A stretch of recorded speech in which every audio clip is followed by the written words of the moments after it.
we will start taking questions by you guys. And the first question I have from Zahra Qassam from London, Ontario. Zahra? Hi, thank you so much for that wonderful talk, Avinash. It was great, and I've been enjoying the series all week.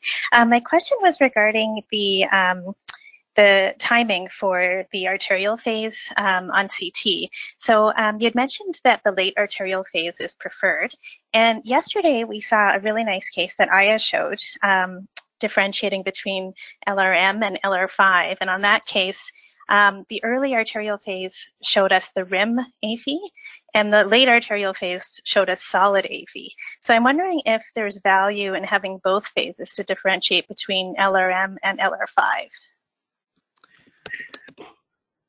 That's a great question. So one thing I can tell you that one of the limitations for CT for getting a multiphasic arterial acquisition is the radiation dose and also the inability to scan fast enough, but some of the newer wide detector CT enable that, doing both early and late arterial phase. So it actually it might be possible. There are some early studies which shows that it might be possible. One of the limitations for doing both early and late arterial phase with CT is the radiation dose. One of the concerns is whether doing dual acquisition improves does it improve your diagnostic capability to an extent where you want to give higher radiation dose to the patient. Now, when we did these technical requirements, our goal was to increase sensitivity for detection of HCC, particularly small HCC. And I think, as you already mentioned, because the nodular enhancement of the entire HCC is better on the late arterial phase, I would say that if you want to do one phase, a late arterial phase would be better. But of course, it is desirable if you can do multiple phases with CT. I don't know what Claude or others have to talk about that. I'm sorry, I missed yesterday's lecture, and I would have loved to see that case by Aya. And thank you, Zara, for your question.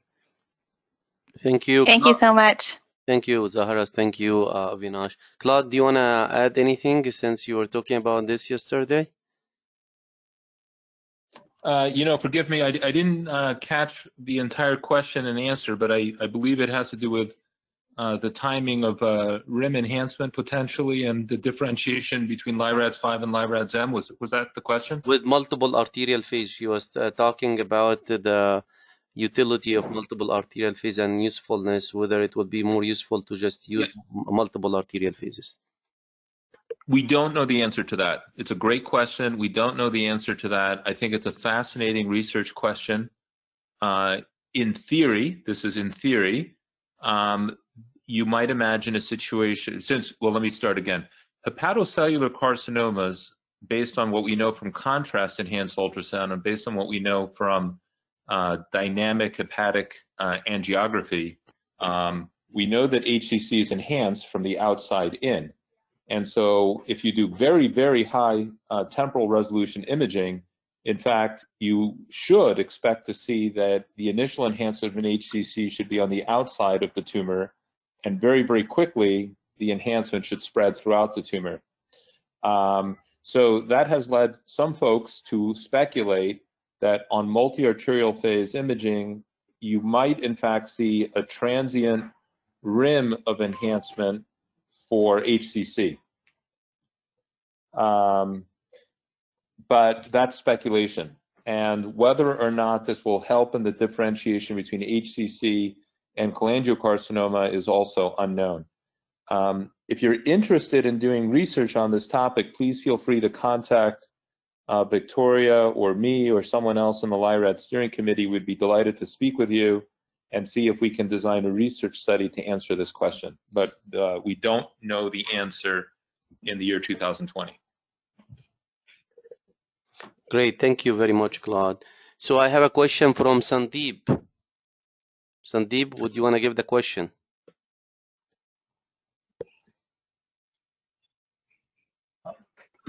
Yes, sir. Good morning, everyone. I just wanted to I just had a query. In your experience, has how many percentage of times, or in how many situations do you really have to shift the patient from an MR table to CT just because of significant ascites? Oh, so this is Avinash.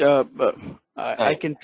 I don't know the number. I don't know how many times we have to shift because of ascites. We typically try to avoid doing an MR, especially if the patient has a lot of ascites. We might scan the patient on a 1.5 Tesla MR rather than a 3 Tesla, or we might do an ascitic tab before getting a MR on those patients. We do get, sometimes we get CT if the patient has got an MR, but it's, I don't know the numbers on top of my head. I mean, I don't think we ever studied that. I don't know if Claude has done it. Claude probably, I can tell this with confidence that in Claude's group, I think the percentage is 0 because he's such a genius. He might be able to diagnose all HCCs on any poor quality MRI. But I don't know at MGH how that is. Sorry, I'm laughing. That's the most ridiculous thing I've ever heard, but thank you. No, but Claude, we all know that this is true. No, I don't know the answer to this question either, and I would suggest to the group that this is another reason why we should try to develop a universal lexicon, so that we can, in our reports, come up with some sort of standardized way of describing how much ascites there is. Right now, there is no grading for the amount of ascites. So one person can say severe ascites and someone else might say moderate ascites. So anyway, where I'm going with this is that if we had multiple institutions around the world all routinely describing the amount of ascites on CT and MRI, and then we could very quickly figure out how often studies, we could figure out the effect of ascites on image quality and start to answer that question as to how often patients get triaged from MRI to CT based on ascites. So some of these questions are really important, and they should be simple to answer, but yet we don't have the answers. And it would be great to know the answer to this question. I don't know it. Victoria, what about at your institution? I know that you do a lot of MRI for HCC as the initial modality. How often, in your experience, do you need to switch from MRI to CT because of the amount of ascites? Do you have a sense of that? Very infrequently. We have a large number of 1.5 Tesla scanners. So, and on all sites, body cases preferentially go to 1.5. Not to say that we never get 3 Tesla, but preferentially we get 1.5, and very infrequently because of ascites. We sometimes have to switch because patients are non-compliant and unable to, breathe or whatever, but just because of ascites. Yeah. Okay, thank you. Thank you. Let's move to the next question from Thana. Thana, do you want to give the question or you want me to just say it? Now I have, assalamu alaikum first. I have a comment about the amount of ascites. Can we use the physical appearance of the patient as a clinical condition, and we can try if he can lie comfortably for a long time and do practice holding the breath before deciding whether or not he can withstand the MRI long examination. And if we have an X-ray to see how the diaphragm is elevated and whatever, if the lung compliance is affected, this may be science to decide if One second. Sorry, I muted all because there was someone who was unmuted, who unmuted themselves, but this is not a stranger, it's someone of us, so please mute yourself. Mute yourself. Sana, sorry Sana, I will ask you to repeat what you were saying. Unmute yourself now and you can talk.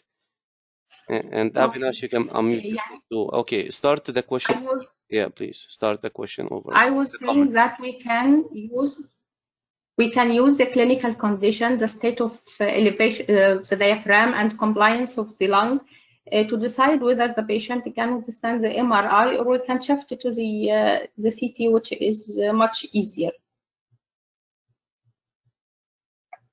in case of ascites. Okay. So that's a suggestion to just look at the patient. If the patient can stand the MRI, then you go for it, and or other. We can do, yeah. Usually I do a test if he can stay lying supine for a long time, and if he can practice holding breath for longer time, I go forward for MRI. Sure. If he can't, I will do the CT. Sure. Not to lose time. Yeah, can you guys hear me? Yes, go ahead. Yes. Walaikum salam, Donna. Thank you for your question. I think one of the challenges we have here is with the patient physical thing is, the body habitus of several of our patients here. It sometimes can be difficult to ascertain if there is ascites or if that is because of visceral obesity or subcutaneous fat. So that's a challenge. But what we do sometimes. Avinash, 1 second. It looks like your Boston patients are like California patients too, like what Aya Kamaya said yesterday. Okay, go ahead. Yeah, so it can be a challenge, and particularly one more thing what happens here is radiologists are often not at the scanning areas where the scans are performed. The technologists are the ones who look at the patient, do the scan, so it often becomes judgment decision by the technologists. So we are not in that decision tree.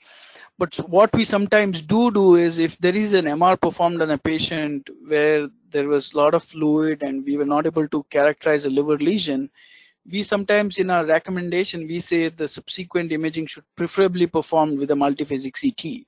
Or we call the physician and tell them, next time you get an MR, preferably you want to get the ascites tapped or something similar. But I think that's a great idea. If you're able to do that, that's fantastic. If you're able to accomplish that by looking at the patient prior to the scan, but it's just that logistically for us it becomes a challenge here to do that.